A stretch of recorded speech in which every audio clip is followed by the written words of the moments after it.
In this video we will be setting up the feeder for number 10 envelopes.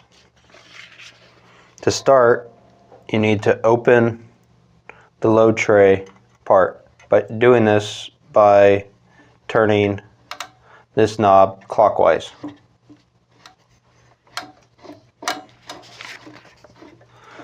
Use an envelope to make sure you have the right gapping.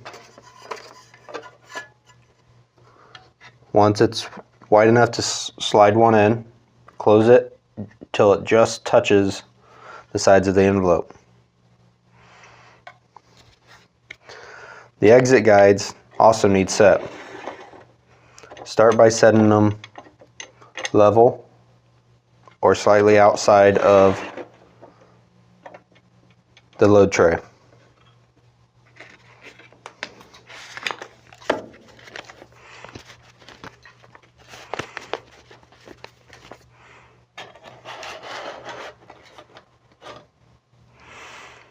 The back oscillation tray can also be adjusted to help with maintaining proper feeding.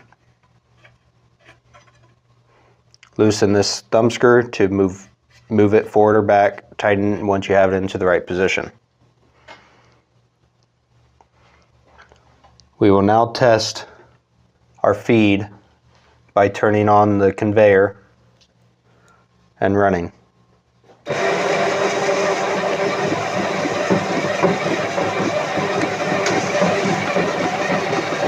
If we need more gap in between each one,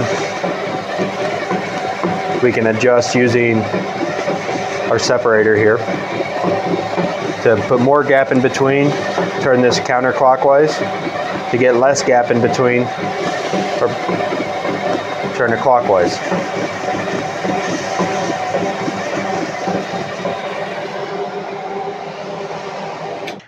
Looking at the top view of the feeder, you can see that we have gaps on each side. You can adjust these side rails to make contact at the bottom with a little gap at the top on both sides.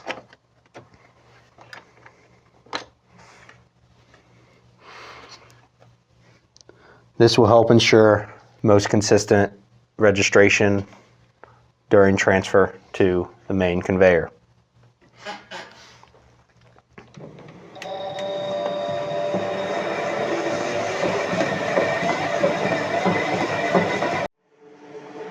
The envelopes will come down and you'll see a gap being created at the conveyor.